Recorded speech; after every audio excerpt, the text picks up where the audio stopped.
नमस्कार, आप देख रहे हैं लाइव सिटीज। मैं हूं आपके साथ मधु। देखिए, नीतीश कुमार का तो राज्यसभा जाना तय हो गया है, लेकिन अब बिहार की जनता लगातार एक ही सवाल पूछ रही है कि बिहार का नया मुख्यमंत्री कौन होगा। अलग अलग नेता भी इस पर प्रतिक्रिया दे रहे हैं, लेकिन कोई भी खुलकर नहीं बोल रहा है। लोगों का ये कहना है कि जो भी नया मुख्यमंत्री हो, नीतीश कुमार के पसंद का ही है। आजकल नीतीश कुमार समृद्धि यात्रा पर है, ये हम सब जानते हैं, और समृद्धि यात्रा के दौरान अंत में एक चीज देखी जा रही है जो वो हर जगह कर रहे हैं। भाषण समाप्त करते हैं, उसके बाद सम्राट चौधरी को आगे ला देते हैं और कहते हैं कि अब बिहार की जिम्मेदारी तो इन पर ही है, इनको ही बिहार को देखना है। देखिए, एक वाक्यांश हम आपको बता देते हैं। मुंगेर में जब वो गए थे, तब सम्राट चौधरी और दूसरे तरफ केंद्रीय मंत्री लल्लन सिंह के कंधों पर हाथ रखकर कहा था कि अब इन्हीं लोगों को बिहार देखना है। दूसरी तरफ राज्यसभा सांसद संजय झा ने एक बड़ा बयान दिया है और कहा है कि अभी तक ये तय नहीं किया गया है कि किस दल का नया मुख्यमंत्री होगा। तो जो लोग ये क्यास लगा रहे थे कि सम्राट चौधरी नए मुख्यमंत्री होगा, उस पर अब अटकलें लग गई है।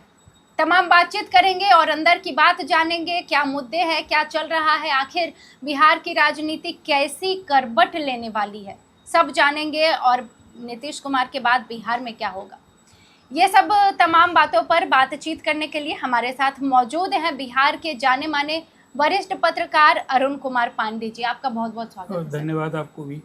जितनी बातें हमने की, जो भी चर्चा किया, उस पर सर अपनी टिप्पणी दीजिए। क्या होने वाला है, कौन होंगे नए मुख्यमंत्री, क्या लग रहा है? देखिए, आज के राजनीतिक परिदृश्य में जो कुछ चीज़ें हैं जी, प्रारंभिक चर्चा में आपने उसका उल्लेख किया और साथ में सवाल भी किया जी, और आपने उस चर्चा में कुछ उत्तर भी बहुत हद तक दे दिया। आपने सवाल किया कि मुख्यमंत्री नीतीश कुमार अब राज्यसभा जा रहे हैं, बिल्कुल जी, सही है। जी, राज्यसभा जाएंगे तो उन्हें यहाँ विधान परिषद की सदस्यता छोटी होगी जी, और फिर यहाँ कोई 6 महीने तक तो बिना कोई बिहार विधान परिषद या विधानसभा का सदस्य रहते लोग सीएम भी रह सकता है। ये कानूनी प्रावधान कर रहा है। लेकिन राजनीतिक परिस्थिति ये है कि जब वो राज्यसभा में चले जाएंगे तो थोड़े राज्यसभा में भी रहेंगे और मुख्यमंत्री भी रहेंगे। जी, स्वाभाविक है, मुख्यमंत्री की कुर्सी भी छोड़नी होगी। जी, अब एक सवाल है कि 16 मार्च को वो राज्यसभा के निर्वाचित हो गए। जी, आज जो नियम कानून संविधान कहता है कि 14 दिनों के अंदर उनको कोई व्यक्ति 2 सदन का सदस्य नहीं रह सकता। तो 14 दिन के अंदर उनको इस्तीफा देना होगा। किससे इस्तीफा देना होगा? विधान परिषद, राज्यसभा जा रहे हैं तो विधान परिषद से इस्तीफा देना होगा।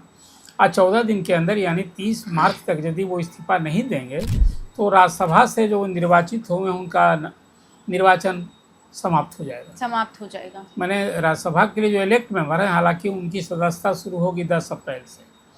तो ये है वस्तु स्थिति। अब सवाल है कि जब 30 मार्च तक नीतीश कुमार को हर हाल में एक सदन से सदस्यता छोड़नी है तो वो कब होगा? और फिर आपने चर्चा की कि मुख्यमंत्री कौन होगा, ये चर्चा हो रही है। मुख्यमंत्री अपनी समृद्धि यात्रा के दौरान सब जगह जो अपने संबोधन के बाद जो कुछ कहते हैं और कहने के बाद एक कुछ कृत्य भी करते हैं, दिखाते हैं कि सम्राट चौधरी को आगे करते हैं। ये तो स्पष्ट संदेश है कि मुख्यमंत्री का पसंद यदि कोई पूछा जाएगा, यदि कोई पसंदीदा सीएम होगा तो डिप्टी सीएम सम्राट चौधरी होंगे। उसके लॉजिक भी हैं। सम्राट चौधरी से नीतीश कुमार की केमिस्ट्री, मतलब जो दोनों में आज एक गहरा लगाव संबंध दिख रहा है। दूसरा, सामाजिक समीकरण लव कुश का, उर्मी और कोयरी का। ये मैं इसलिए बात कर रहा हूँ कि बिहार की राजनीति में जाति एक सच्चाई है जी, इसका भी कहीं ना कहीं एक मेल जोल होता है जी, तो हम बिल्कुल सही है कि मुख्यमंत्री इस्तीफा देंगे। और मुझे लगता है अभी जो फिलहाल ये तय है कि 30 मार्च के पहले बिहार में जो राजनीतिक परिदृश्य बदलना है कि नीतीश कुमार पदत्याग भी कर देंगे। 26 मार्च तक तो अब ठीक कहा आपने, अभी उनकी समृद्धि यात्रा का अंतिम 5वां चरण चल रहा है जी। और फिर 27 मार्च को रामनवमी है, संभवतः 28 को करें, 27 करोगे। अभी फिलहाल यही है कि 27-28 को बिहार में नई सरकार बनेगी जी। यूँ एक बार मुख्यमंत्री ने जिस दिन नामांकन किया था, उन्होंने इस विधानसभा के स्पीकर के कमरे में और सभापति के कमरे में वो खुद कह रहे थे कि भाई अभी 1 महीना 5 दिन हम है ना।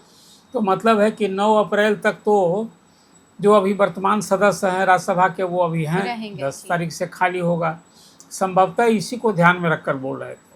और एक बात है कि मुख्यमंत्री नीतीश कुमार के मन में क्या है ये कोई बता सकता है क्या? बिल्कुल नहीं। आप बोलिए अभी 4 दिन के बाद 5 दिन के बाद जो यहाँ एक राजनीतिक परिदृश्य बदलेगा, नीतीश कुमार को पदत्याग करना है, ऐसा आभास लग रहा है। अभी भी समृद्ध यात्रा में जिस अंदाज में वो संबोधन कर रहे हैं बीते अपने कार्यकाल का, आने वाले 5 साल का, तो ऐसा तो लग नहीं रहा है। इसलिए लेकिन ये सब कुछ तो एक काल परिस्थिति ने उनको बाध्य किया है, जिसके कारण अपने ज़िंदगी में ही जो परिवारवाद का विरोध करते थे, बेटा को इकलौता बेटा है लॉन्च किया है, कल हो करके वो अभी तो संगठन में अब जानते हैं कि नीतीश कुमार फिर जदयू के अध्यक्ष बने रहेंगे, नामांकन उन्होंने कर दिया है। तो संगठन में अब अध्यक्ष के बाद फिर कार्यकारी अभी अध्यक्ष हैं संजय झा, तो कोई अब उनके सुपुत्र को संगठन में दायित्व देंगे तो क्या प्रधान महासचिव बनाएंगे कि एक दूसरा कार्यकारी अध्यक्ष बनाएंगे? आखिर जदयू का राजनीतिक भविष्य संभालने के लिए ही तो निशांत को लाया गया है। एक बात ये हो गई। फिर जो नई सरकार बनेगी उसमें मुझे लगता है कि इस बार भाजपा का ही सीएम होगा। और जो आपने अभी संजय झा की बात की कि अभी कोई तय नहीं हुआ है, तय तो सचमुच नहीं हुआ है। वो जो बात कह रहे हैं वो हकीकत बता रहे हैं कि सीएम कोई बीजेपी का ही होगा, न ये तय हुआ, और सीएम कोई नीतीश कुमार के इस्तीफे के बाद जदयू को होगा ये भी तय नहीं हुआ। लेकिन राजनीति में जो कुछ आज परिस्थितियाँ बनी हैं, बिल्कुल ये बीजेपी की सरकार बनेगी। पहली बार हिंदी बेल्ट में जो बीजेपी के लिए बिहार खाली था, बिहार में सीएम भाजपा का होगा, ये हम सब लोग कह रहे हैं। लेकिन संजय झा की बात में आखिर पार्टी में तय कौन करने वाला है? नीतीश कुमार। तो संजय झा जो ने कहा उसका कोई अर्थ है क्या? कोई अर्थ नहीं है। मैं तो इसको इस रूप में मानता हूँ। हाँ, एक बात तो जरूर है कि जदयू में बहुत लोग अभी ललन सिंह को और खासकर संजय झा को निशाने पर ले रहे हैं। आपने देखा उनको विरोध झेलना पड़ा कि भाई वो तो बीजेपी के टूल बन गए हैं, और जो कुछ बिहार में बदलाव हो रहा है, नीतीश जी को सत्ता से जो अभी कुर्सी छोड़नी पड़ी है, इसी 18वीं विधानसभा के चुनाव के बाद किसी ने उम्मीद नहीं की थी कि 3 महीने के अंदर ही यहाँ इतना बड़ा बदलाव हो जाएगा। लेकिन बदलाव सामने आ गया है।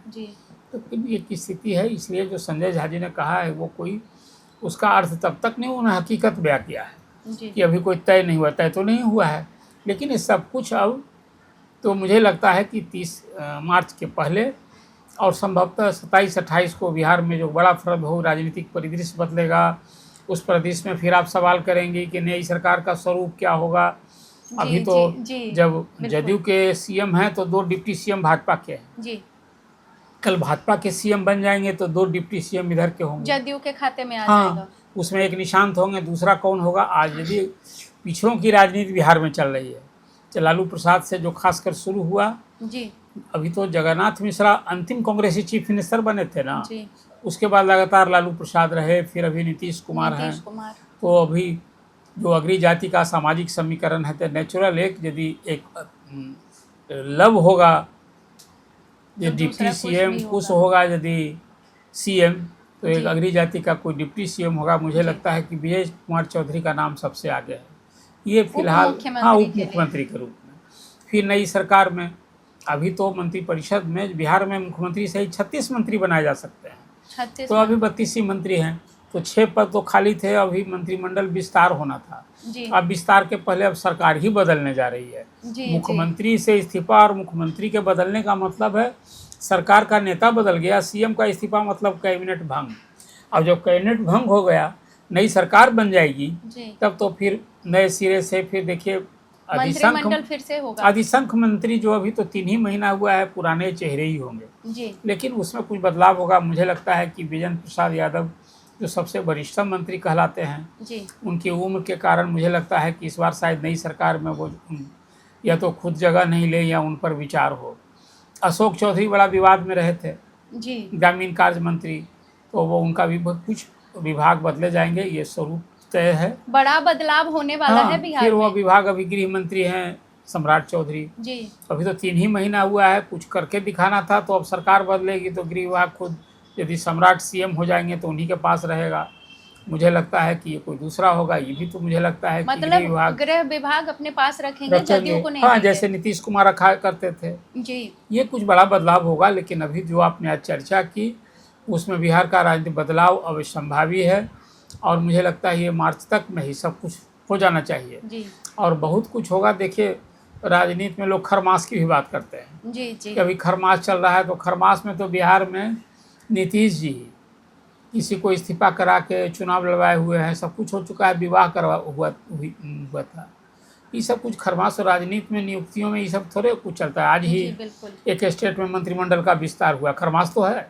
जी जी इसलिए ये सब कुछ नहीं होता है। बिहार में राजनीतिक बदलाव संभावी, और मुझे लगता है कि नीतीश जी के इस्तीफा के बाद जो कुछ एक संभावित है कि कौन मुख्यमंत्री होगा, यूँ कई नाम चर्चा में है। जी यहाँ एक बात सही है कि बीजेपी का नेता कौन होगा, मुख्यमंत्री कहोगे तो भाजपा का केंद्रीय नेतृत्व तय जी करेगा, जी जी तय बड़े करेगा। लेकिन नीतीश जी की पसंद, उनकी इच्छा को इग्नोर नहीं किया जा सकता है। 85 बिल्कुल विधायक नहीं। हो उसके, जी जदयू के अध्यक्ष हैं, और अभी की जो सरकार है केंद्र में, उसमें जदयू की एक बड़ी प्रभावकारी भूमिका है। जी उसके 12 सांसद हैं। वो केंद्र सरकार में अभी जदयू एक मजबूत संघ है टीडीपी के साथ। जी तो ये एक राजनीतिक परिस्थिति है। मैं मानता हूँ कि 20 साल के बाद बिहार में एक बड़ा ही राजनीतिक बदलाव है। और अब तक तो समाजवादी आगे कर रहे थे, लालू प्रसाद नीतीश कुमार के रूप में। अब उसमें यदि फिर भाजपा की सरकार बनती है, तो अब तो एक राष्ट्रवाद, फिर एजेंडा। एक बात मैं फिर सब दोहराता कुछ हूँ बदल कि जाएगा। नई सरकार के सामने सबसे बड़ा एजेंडा क्या होगा? शराब बिहार जो वित्तीय स्थिति की बदहाली से गुजर रहा है, इससे निजात दिलाना। बार बार दोहराया जा रहा है इस और बात फिर संसाधन कहाँ से जुटाएंगे? तो अभी लोगों को एक समझ में बात आ रही है कि शराबबंदी को समाप्त करने से, जैसा सम्राट चौधरी भी आन चुके हैं कि 30,000 करोड़ का खजाने को नुकसान हो रहा है। जी तो मुझे लगता है कि जुलाई तक, अप्रैल मई जुलाई तक, मुझे लगता है कि शराबबंदी जो बिहार में अप्रैल 2016 से लागू है, निश्चित रूप से उसकी समीक्षा अवश्य संभावी है। और नई सरकार संसाधन जुटाने के लिए शराबबंदी के संबंध में कोई निश्चित रूप से समीक्षा करे, एक नया तो फैसला ले। जुलाई से चालू हो जाएगा शराब? अभी तो संकेत मुझे यही दिखता है। संकेत आपको यही दिखता है? अंदर की बात है क्या ये? जो बात मैं कहता हूँ वो सब अंदर ही की बात मैं बताता हूँ। बड़ी बात कह रहे हैं सर आप। नहीं, ठीक है। मतलब ऐसा हो सकता है कि जुलाई से बिहार में शराबबंदी को हटा दिया जाए। हाँ, अभी से आप इनकार मत कीजिए। और अब अप्रैल में एक नया बिहार का जन्म होगा। नहीं, बिहार तो वही रहेगा, एक नई सरकार सब कुछ सामने बदल होगी। जाएगा। नहीं, सब कुछ क्या बदलेगा? सरकार में देखिए, अब जो आप कहते हैं ना समीकरण बदलेंगे। कि शराब वही और बोतल नया, अच्छा, तो अभी जब सरकार में वही जदयू, एक कोई ड्राइविंग सीट पर अब बीजेपी बैठ जाएगी और उधर जदयू रहेगा। अच्छा। अभी तक तो बिहार में नीतीश कुमार के राज में दूल्हा नहीं बदलता, बारात बदलते रहता था। अब कि जो दूल्हा विपक्ष में बदल होता, गया है। अब तो दूल्हा ही बदलने वाला है। मतलब कि नीतीश कुमार को दूल्हा बता रहे हैं और अब दूल्हा ही बदलने वाला है। तो तमाम दृश्य तो बदलेंगे, समीकरण तो बदलेंगे, बिहार नया होगा, बिहार की राजनीति नई होगी। एक और बड़ी बात कह दी है कि शराबबंदी हटाई जा सकती है। आगे क्या होगा इसकी चर्चा करेंगे और बातें आप तक जरूर पहुंचाएंगे। आपका बहुत बहुत धन्यवाद सर हमारे साथ जुड़ने के लिए। आप भी जुड़े रहिए हमारे साथ तमाम खबरों के लिए। वीडियो देखने के लिए आपका धन्यवाद।